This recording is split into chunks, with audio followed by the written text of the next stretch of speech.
ஜோதி தனிப்பெரும் கருணை அருட்பெரும் ஜோதி. தீபம் அறக்கட்டளையின் சார்பாக 16ஆம் ஆண்டு கல்வி உதவித்தொகை திருவிழாவிற்கு வருகை தந்திருக்கும் அனைவரையும் வருக வருக என வரவேற்கிறோம். தீபம் அறக்கட்டளையின் இது 16வது ஆண்டு. இன்னைக்கு இல்ல, நேற்று இல்ல. தீபம் 16 வருஷமா இந்த சேவையை செஞ்சுட்டு இருக்கு. தன்னால இயன்றதை செய்வோம் இல்லாதவர் கேட்ட மாதிரி நம்முடைய தீபம் அறக்கட்டளையின் பாலகிருஷ்ண ஐயா நிறுவனர் பாலகிருஷ்ண ஐயா நான் பட்ட கஷ்டம் மற்ற யாருமே படக்கூடாது, அதை எண்ணி ரொம்ப சிறப்பா 16 வருஷமா ஒவ்வொரு வருஷமும் 180க்கும் மேற்பட்ட மாணவர்களுக்கு கல்வி உதவித்தொகை வழங்கி இருக்காங்க. அப்படி தீபம் அறக்கட்டளை கல்வி விழாவிற்கு வருகை தந்திருக்கும் சிறப்பு விருந்தினர் வருகை தர இருக்கிறார் உயர் திரு சைடி துரைசாமி ஐயா வர இருக்கிறார். இன்னும் ஒரு சிறிது நேரத்தில் வந்துவிடுவார். அடுத்ததாக நம்முடைய பேராசிரியர் முனைவர் மீனாட்சி ஜெயக்குமார் அம்மா வந்திருக்காங்க. அவங்கள தீபம் அறக்கட்டளையின் சார்பாக வருக வருக என வரவேற்கிறோம். அடுத்ததாக பேராசிரியர் முனைவர் திரு மு தங்கராசு ஐயா வந்திருக்கிறார். அவரையும் தீபம் அறக்கட்டளையின் சார்பாக வருக வருக என வரவேற்கிறோம். அடுத்ததாக திரு கே சம்பத்குமார் சைதாப்பேட்டை நம்முடைய தீபத்துக்கு என்னென்ன தேவைன்னு ஒவ்வொரு மாசமும் அவருக்கு, அதாவது நம்ம இந்த மாற்றுத்திறனாளிகளுக்கும் பார்வையற்றவர்களுக்கும் உதவி கேட்கறதுக்கு முதல் உதவி 25 மக்களுக்கு அவர் தான் உதவி. ஒவ்வொரு மாசமும் வருஷம் 12 மாசமும் அவர் தான் உதவி பண்றாரு. முதல் உதவிக்காரன் அவரோட இருக்கான். அதனால அவரை இந்த டைம்ல நினைவு கொடுத்து வரவேற்கிறோம்.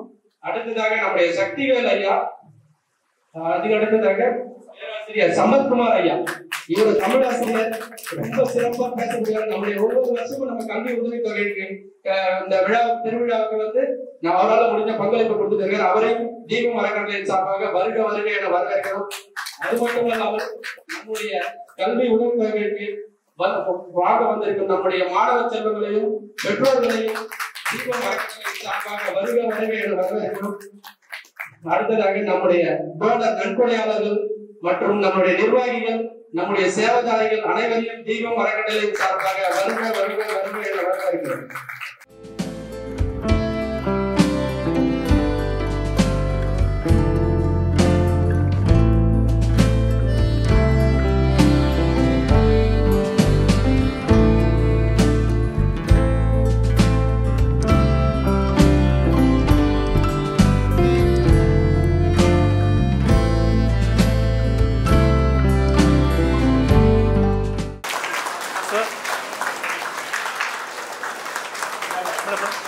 இந்த கல்வி ஊக்கத்தொகை வழங்குற விழாவுக்கு வந்திருக்க எல்லாரையும் வருவருங்க நான் வரவேற்கிறோம். இந்த மேடையில பேசின எல்லாருமே ரொம்ப அற்புதமா பேசுறாங்க. எல்லாருமே உங்களுக்கு வாழ்க்கைக்கு என்ன தேவைங்கிறத ரொம்ப சிறப்பா ரொம்ப குறுகிய நேரத்துல கிளியரா சொல்லிட்டாங்க. இங்க வந்து ஒரு செக் வாங்கிட்டு போய் இந்த மேற்படிப்பை தொடர்ந்துட்டா மட்டும் உங்களோட முன்னேற்றம் வந்துடாது. அவங்க சொன்ன எல்லாத்தையுமே நீங்க வந்து உங்களோட வாழ்க்கையில கடைபிடிச்சா பெரிய அளவுல முன்னுக்கு வரலாம். அதை வந்து சத்தியமா சொல்றோம். இங்க இருந்து உதவி வாங்கிட்டு போன எத்தனையோ மாணவர்கள் இன்னைக்கு பெரிய நிலையில இருக்காங்க. அவங்களால முடிஞ்ச உதவியை தீபம் அறக்கட்டளைக்கு பண்ணிட்டு இருக்காங்க. இன்னைக்கு உலகம் பூராவும் இந்த சென்னை தீபம் அறக்கட்டளையோட ஸ்போக்கன் இங்கிலீஷ் கிளாஸ்ல படிச்ச மாணவர்கள் எவ்வளவு பேர் வந்து உலகம் ஃபுல்லா இருக்காங்க. அவங்கதான் இங்க இந்த உதவியை பண்றதுல எல்லாத்துலயுமே முதல் நன்கொடையாளர்களா இருந்து இந்த பணி எல்லாருமே நடத்திட்டு இருக்காங்க. சோ அவங்க எல்லாருமே ஒரு வகையில ஸ்டூடெண்டா இங்க வந்தவங்க தான். அவங்க அறிவு வந்து எடுத்துட்டு போனாங்க. நீங்க வந்து ஒரு ஊக்கத்தொகை எடுத்துட்டு போறீங்க. பட் இதை வச்சு நீங்க மேலும் மேலும் பெரிய அளவுல வரணும்னு வாழ்த்துறோம். நான் இங்க வந்திருக்கிறதோட நோக்கமே வந்து உங்களுக்கு வந்து தீபம் அறக்கட்டளை எப்படி தெரியும்னா கூழகன் மூலம் தான் தெரிஞ்சிருக்கும். ஏன்னா உங்களோட இந்த ஊக்கத்தொகை வழங்குறதுக்கான முதல் அப்ளிகேஷன் ப்ராசஸ்ல இருந்து எல்லாமே வந்து கூழகன் தான் பண்ணியிருக்காரு. ஸோ கூழகன் வந்து இந்த 2 மாசமா உங்களோட எப்படி கோஆர்டினேட் பண்ணாருங்கிறது உங்களுக்கு நல்லா தெரியும். ஸோ இந்த அப்ளிகேஷன் ப்ராசஸ் பண்றதுல இருந்து உங்களுக்கு இன்வைட் பண்ணி உங்களுக்கு இந்த அப்ளிகேஷன் ஃபார்ம் எடுத்து இன்டர்வியூ பண்ணி அதுக்கப்புறம் சூஸ் பண்ணி இந்த டோனர் உங்களை எல்லாரையும் கோஆர்டினேட் பண்ணி இந்த செக் எப்படி இதெல்லாமே ஆர்கனைஸ் பண்ணணும், இந்த ப்ரோக்ராம் ஆர்கனைஸ் பண்ணணும், இது எல்லாமே வந்து கூழகன் தான் பார்த்தாருங்களா. ஸோ இந்த ஒரு பணிக்கான தீபம் அறக்கட்டளையோட அனைத்து பணிகளுமே வந்து அவர் ஒரு பார்ட் டைம் எம்ப்ளாயி ஐஐடில ஒர்க் பண்ணிட்டே இங்க வந்து ஒரு பார்ட் டைம் பண்றாரு.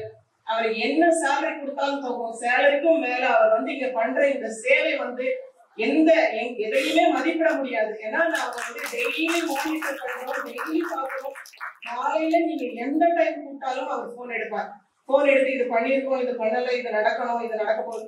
அது ஏதாவது நடக்கலைன்னா யாராவது பண்ணலன்னா கூட அதுக்கான ஒரு நிறுவனரோட ஒரு கடிதலை கூட அவர் வந்து ரொம்ப அந்த அன்பான கடிதலை கூட அவர் பொறுத்துக்கிட்டு இது நடந்துடும் சார், முடிஞ்சிடும் சார், இன்னைக்கு முடிச்சிடும் சார், இல்ல நாளைக்காக இது முடிஞ்சிடும் சார் அப்படின்னு சொல்லி அவர் வந்து அவர் கொடுக்குற அந்த ஒரு பதில் வந்து அவ்வளவு ஒரு சிறப்பா இருக்கும். ஒரு சாதாரண ஒரு என்ன சொல்றது, உங்களை போல ஒரு மாணவரா தான் அவர் சென்னைக்கு வந்தாரு. இங்க வந்து ஒரு 10-12 வருஷமா தீபம் அறக்கட்டளையோட இணைஞ்சிருக்காரு. இங்க இருக்க இந்த சேவைதாரங்களோட அந்த சேவையை நினைச்சு, அதாவது அப்ப வருவாரு, ஆபீஸ் ஒர்க் பண்ணிட்டு போயிடுவாரு. அதுக்கப்புறம் தான் அவர் வந்து இந்த அன்னதானத்தோட இந்த சேவையோட மதிப்பையெல்லாம் அவருக்கு தெரிய ஆரம்பிச்சது. அவரும் ஒரு சேவைதாரியா இன்னைக்கு வந்து அவரோட அலுவலகத்து நேரத்துல கூட அவர் கொஞ்ச நேரம் கீழே இங்க வந்து கரண்டி குடிச்சு சாப்பாடு போடுறாங்க. அந்த அளவுக்கு வந்து அவரோட சேவை வந்து மேல மேல போயிட்டே இருக்கு. இன்னைக்கு அவர் சாதாரண மாணவரா இங்க உள்ள வந்தவர் இன்னைக்கு ஐஐடில ஒர்க் பண்ணிட்டு இங்க பார்ட் டைம் வேலை பண்ணிட்டு ஒரு சேவைதாரியா இருந்துட்டு அவங்க குடும்பத்தையும் ரொம்ப பெரிய அளவுல முன்னுக்கு கொண்டு வந்திருக்காரு. வந்து கண் கூட பார்த்துருக்கோம் நாங்க. இதுதான் வந்து ஒரு மனுஷனுக்கு வந்து நம்ம வந்து சேவை பண்ணோம் அப்படின்னா உடனே பலன் கிடைச்சிருமா அப்படின்னா ஒரு சாதாரண விஷயமா பண்ற நம்மளோட சேவை வந்து கடவுள் பார்த்துட்டு தான் இருக்காங்க. அதற்கான பலன் வந்து நம்ம கட்டாயமா வந்து சேரும் அப்படின்னு சொல்றதுக்கெல்லாம் கூழகன் வந்து ஒரு சிறந்த உதாரணமா நான் நினைக்கிறேன். எப்பவுமே எல்லாரையும் சேவைதாரிகள் எல்லாம் தான் இந்த அறக்கட்டளையோட வளர்ச்சிக்கு முக்கியம் அப்படின்னு திரும்ப திரும்ப நான் சொல்லிட்டே இருக்கேன். எங்கேயோ வந்து டொனேஷன்ஸ் கொடுக்குற டோனர்ஸ் எல்லாம் இங்க வந்து பாக்குறது இல்லை. இங்க இதை நடக்கிறதுக்கு வந்து உறுதுணையா டெய்லி நடக்கிறதுக்கு உறுதுணையா இருக்க இந்த சேவைதாரிகள் தான் இந்த அறக்கட்டளையோட இவ்வளவு பெரிய பேருக்கும் பெருமைக்கும் உரித்தானவங்கிறத நான் ரொம்ப சொல்லிக்கிறதுல பெருமைப்படுறேன். அந்த வகையில பூவழகரை வந்து நான் ரொம்ப ரொம்ப ரொம்ப பாராட்டுறேன். என்னோட 3வது மரணம்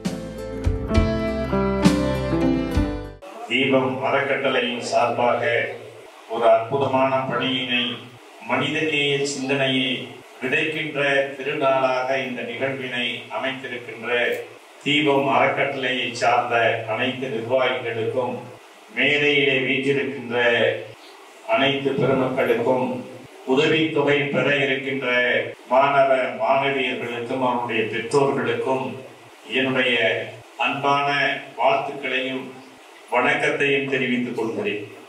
என்னால் இந்த நிகழ்ச்சியில் குறித்த நேரத்தில் வர இயலவில்லை. அதற்கு காரணம் இன்னொரு பணிச்சுமைகள் தான். பணிச்சுமை தான் அடுத்த நிகழ்வுக்கான காலதாமதத்துக்கான காரணம். அதை நீங்கள் புரிந்து கொள்ள வேண்டும். ஆகவே இந்த நிகழ்வில் நான் எவ்வளவு நேரமானாலும் நிச்சயமாக வந்து கலந்து கொள்வேன் என்று அழைப்பாளர்களுக்கு நான் உறுதி கொடுத்தேன். காரணம், இந்த நிகழ்விலே நான் பங்கு பெற வேண்டும் என்பதே நான் விரும்பி செய்கின்ற ஒரு பணியை இந்த அறக்கட்டளை நிறுவனம் செய்து கொண்டிருக்கிறது. ஆகவே அதை ஊக்கப்படுத்த வேண்டும், உறுதுணையாக இருக்க வேண்டும் என்ற அடிப்படையில் நான் இந்த நிகழ்வில் பங்கு பெற்று என்னுடைய மகிழ்ச்சியை நான் உங்களோடு பரிமாறிக்கொள்கிறேன். அதாவது இங்கே வள்ளலார் படத்தை எனக்கு பரிசாக கொடுத்தார்கள், நினைவு பரிசாக. நான் அதற்காக எனது நன்றியை தெரிவித்துக் கொள்கிறேன். ஒரு செய்தியை நான் அனைவருக்கும் சொல்ல வேண்டும். வள்ளலாரை பற்றி நான் அவருடைய கொள்கையை பின்பற்றி வாழ்ந்து கொண்டிருப்பவன். தொடக்கத்தில் புலால் உண்டு அதிலே இருந்து விடுதலை பெற்றவன்.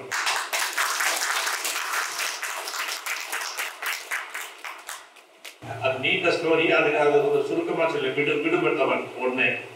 சிதம்பரத்திற்கு அருகில் ஒரு இறால் பண்ணை தொடக்கத்தில் நான் நடத்தி வந்தேன். அப்பொழுது வள்ளலார் ஆலயத்திற்கு நான் சென்று தரிசனம் செய்ய வேண்டும் என்று போன பொழுது அப்பொழுது நான் புலால் உண்ணவில்லை இருந்தது. அது அப்படி வாசகம் தெளிவாக அதிலே பதிவு செய்யப்பட்டிருந்த பிறகுதான் யோசித்தேன், புலால் உண்ணுவது தவறு என்றால் மீன் வளர்த்து அதை விற்பனை செய்வது அதுவும் தவறு அல்லவா என்று எண்ணி அந்த வெளியே வந்த நாளில் இருந்து அந்த தொழிலையே நிறுத்திவிட்டேன். இன்று வரையில் அந்த இறால் பண்ணை குட்டை அப்படியே கிடக்கிறது.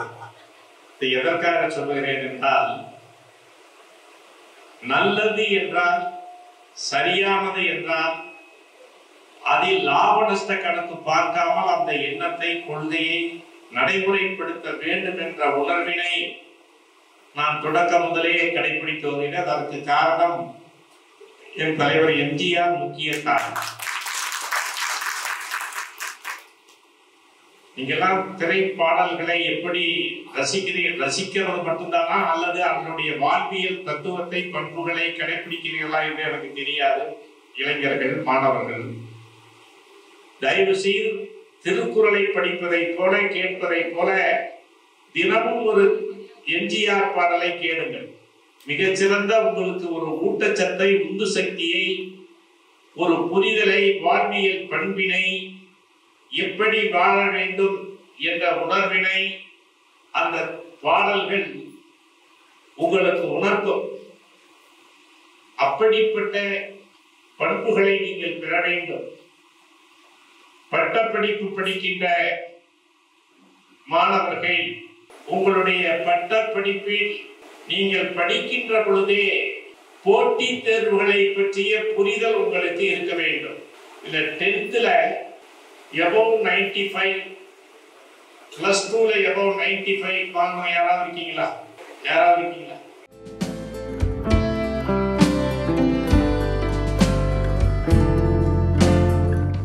டிகிரி படிக்கிற CA நீ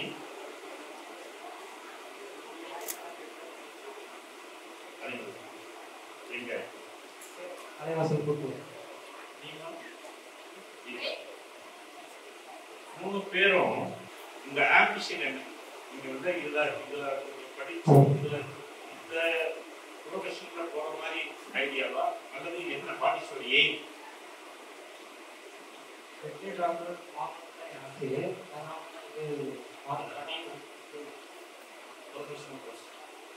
உங்களுக்கு இந்த போட்டி தேர்வை பற்றிய புரிதல் ஏதாவது இருக்கா? போட்டி தேர்வுனா என்ன தெரியுமா? UPSC, TNPSC. UPSC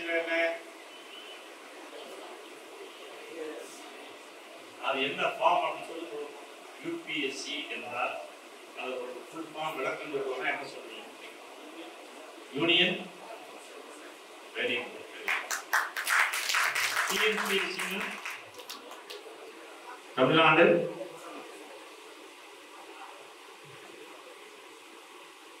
TNPSC very good. ரெண்டுக்குள்ள வேறுபாடு என்னன்னு தெரியுமா? TNPSC என்ன, UPSC என்ன, வேறுபாடு தெரியுமா? வந்து தமிழ்நாட்டில் எக்ஸாம் வச்சு தமிழ்நாட்டில் பிளேஸ்மெண்ட் பண்ணுவாங்க. UPSC வந்து இந்தியா லெவலில் இருக்குது. ரெண்டுக்கும் உள்ள டிஃபரன்ஸ் நான் கேட்கறது, தமிழ்நாட்டில் வந்து அவங்க பணியில் அமர்ந்த பொழுது என்னென்ன பணி, ஆல் இந்தியா லெவலில் பண்ணும்பொழுது என்னென்ன பணி தெரியுமா? அதெல்லாம் தெரிஞ்சு அதுக்கு தான் சொல்றேன். எதுக்குன்னா நம்மளுடைய இளைஞர்களுக்கு ஒரு புரிதலை ஒன்று ஆசிரியர் பெருமக்கள் வந்திருக்காங்க. இந்த ஆசிரியர் பெருமக்கள் அதிலே அதிக கவனம் செலுத்த வேண்டும். 10ஆம் வகுப்பு படிக்கின்ற பொழுது, 6ஆம் வகுப்பு படிக்கிற பொழுதே போட்டித் தேர்வுகளை பற்றிய புரிதலை மாணவர்களுக்கு ஏற்படுத்த வேண்டும். அப்படி போட்டித் தேர்வுகளை பற்றிய ஒரு புரிதல் ஏற்பட்டால் அந்த மாணவன் என்ன செய்ய வேண்டும், எதை நோக்கி பயணிக்க வேண்டும், அந்த புரிதலை ஏற்படுத்த வேண்டும். அப்படி போட்டித் தேர்வுகளை தேர்வு செய்கின்ற பொழுது TNPSC-யா UPSC-யா என்று ஒரு மாணவன் முடிவெடுப்பதற்கு ஆசிரியர் பெருமக்கள் உறுதுணையாக இருக்கிறார்கள், இருக்க வேண்டும். இப்ப வந்திருக்கின்ற மாணவர்கள்ல தினமும் செய்தித்தாள்கள் படிக்கிற மாணவர்கள் யாராவது இருக்கீங்களா? செய்தித்தாள்கள், நியூஸ் பேப்பர்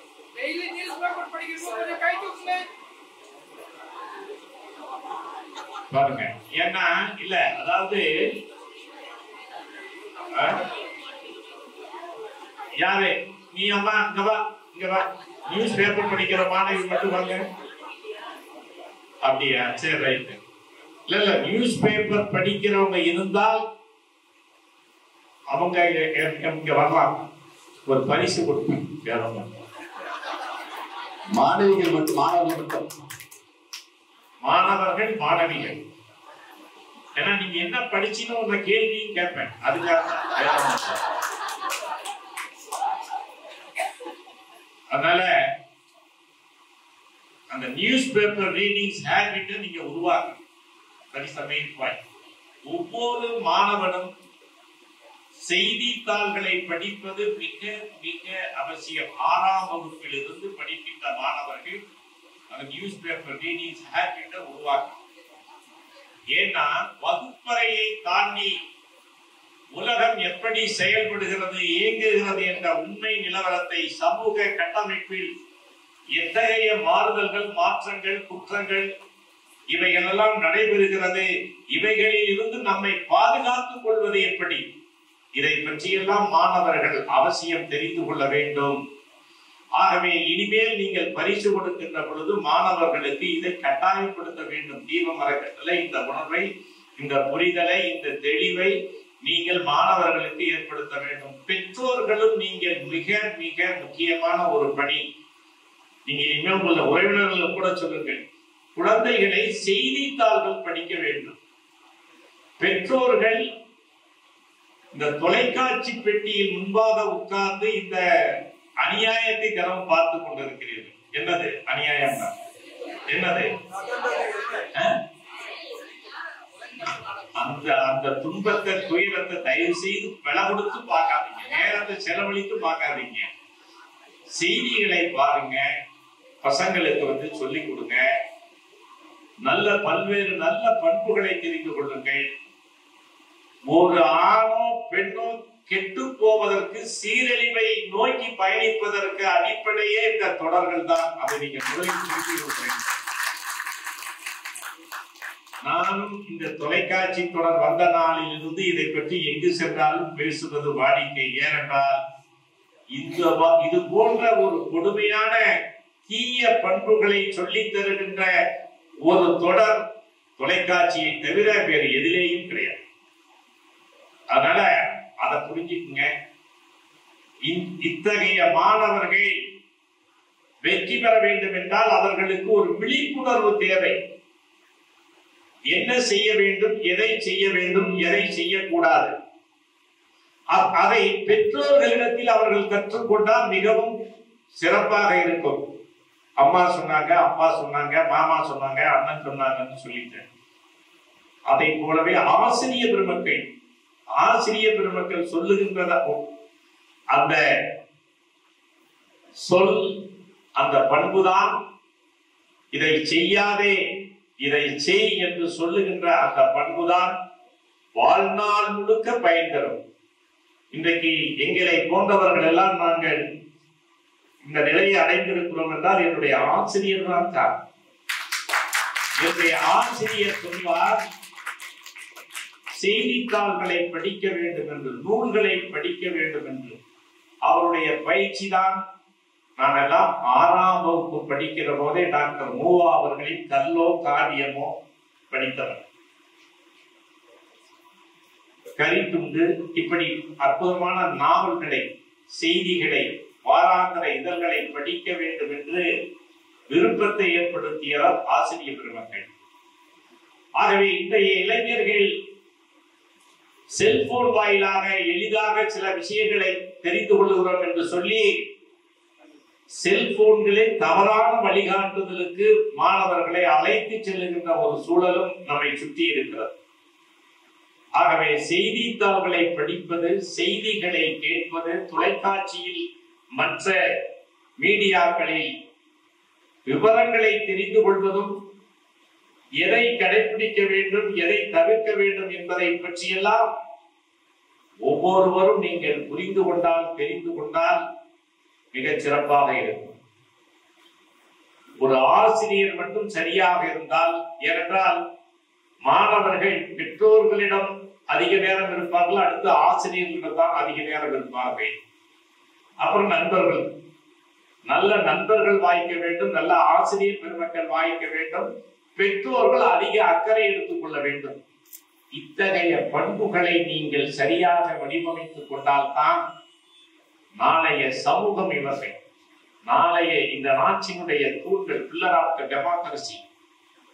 டெமோக்ரசின்னா என்னன்னு தெரியுமா?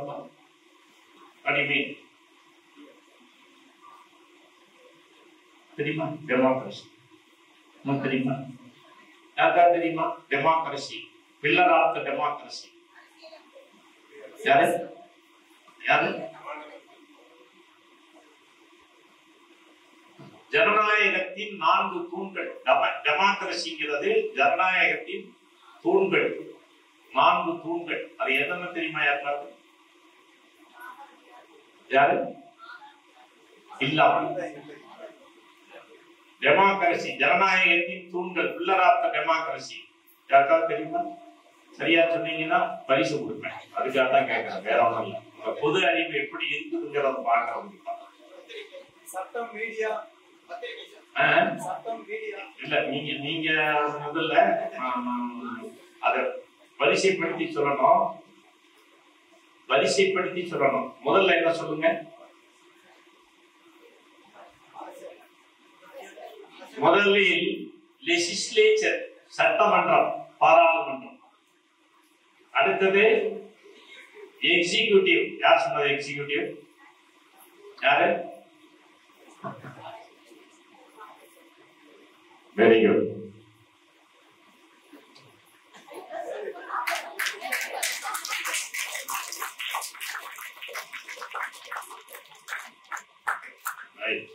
நீங்க வாங்க, நீங்க 2 சொன்னீங்க, வாங்க.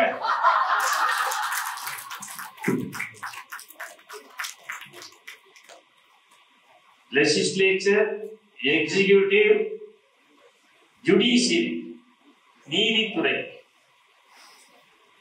சட்டம் இயற்றுதல், எம்எல்ஏக்கள், எம்பிக்கள், எக்ஸிகியூட்டிவ், நிர்வாகம், யூபிஎஸ்சி, டிஎன்பிஎஸ்சி இருந்து வெற்றி பெற்று வர்றவங்க எக்ஸிகியூட்டிவ்.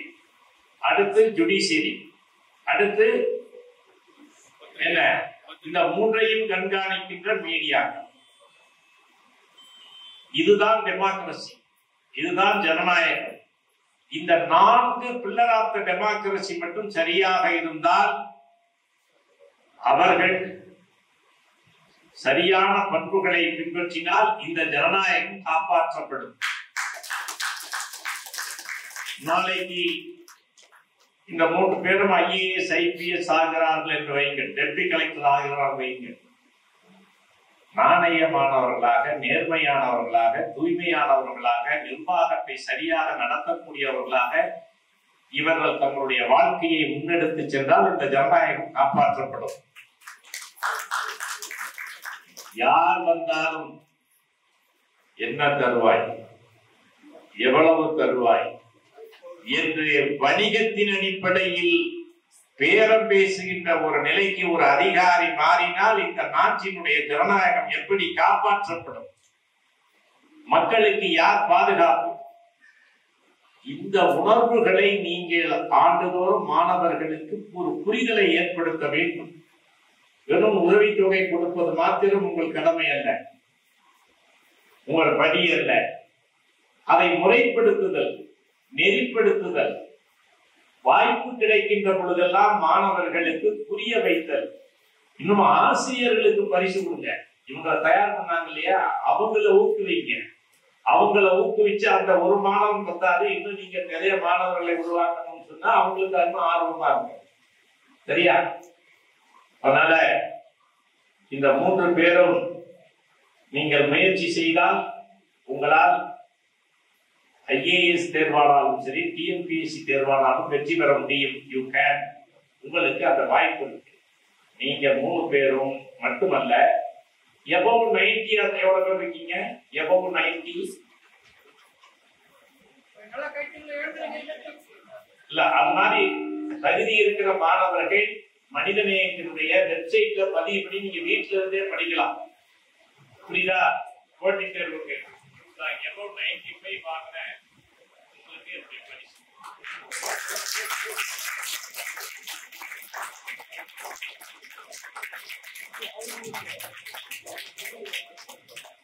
%95 மேல் மதிப்பெண் பெற்ற இந்த மூவருக்கும் தன்னுடைய பரிசை வழங்கி தீபம் அறக்கட்டளை வழங்குகின்ற ஊக்கத்தொகையை வழங்கி வழங்குகிறார் மேலாள் மாநகராட்சி தந்தை மனித அறக்கட்டளையுடைய நிறுவனர் ஐயா சைதி துரைசாமி அவர்கள்.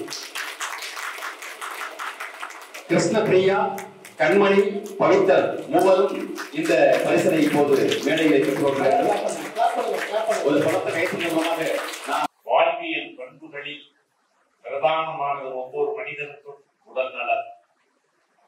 அந்த உடல் நலனை பெற வேண்டும் என்றால் நம்முடைய உணவுதான் மருந்து. உணவே மருந்து, மருந்தே உணவு. Food is medicine, medicine is food. அப்படி உணவை மருந்தாகவும் அந்த உணவை உண்ணும் முறை நொறுங்க தின்றால் 100 வயது என்ற அடிப்படையில் இன்னையிலிருந்து நீங்க எல்லாம் கடைபிடிங்க. அவசரப்படக்கூடாது. நீர் பருகுதல் அது ரொம்ப முக்கியமானது. சாப்பிடும்போது தண்ணி குடிக்கக்கூடாது. சாப்பிட்டு முடித்து 1 மணி நேரம் கழித்து தான் நீர் பருக வேண்டும். நாம் என்ன செய்யணும்? சாப்பிடும்போது தண்ணி குடிக்கணும். சாப்பிட்டு முடிச்சதுக்கு அப்புறம் 2 டம்ளர் 3 டம்ளர் குடிக்கணும். எப்படி அது செரிமானமாகும்? வயிறெல்லாம் பெருசா வர்றதுக்கு காரணமே அதுதான். அஜீரண கோளாறு ஏற்படுவதற்கு அதுதான் காரணம். அதனால எனக்கு நான் வந்துட்டு போனா பயனுள்ள ஒரு செய்தியை சொல்லிட்டு போகணுங்கிறதுக்காக தான். புரியுதா? அதனால பூர்ண உடல் நலனை பெற வேண்டும் என்றால் ஒரு மனிதனும் கடைபிடிக்க வேண்டிய பண்புகளில், தலையாய பண்புகளில் மிக முக்கியமானது உணவு உண்ணும் முறையும், நீர் பருகுதல். அதே போல் படுக்கிற போது ஆண்கள் வலதுபுறம் ஒருங்கிணைத்து படுக்க வேண்டும், பெண்கள் இடதுபுறம் ஒருங்கிணைத்து படுக்க வேண்டும். இந்த படுக்கிற இலக்கண விதி. வாயில் படுத்தால் நோயில் பட வேண்டிய அவசியம் இல்லை. தெரிஞ்சுக்கங்க. எல்லாரும் இந்த மெத்தையில படிக்கிற யூட்மா மெத்தையில போடுற அப்படின்னா படிச்சா அந்த உடலுக்கு சுகத்தை கொடுக்காதீங்க. அப்படியே பெட்டு மேல போட்டாலும் பாய் போட்டு படுங்க. பாய் போட்டு படுத்தீங்கன்னா உங்களுக்கு நோய் வராது.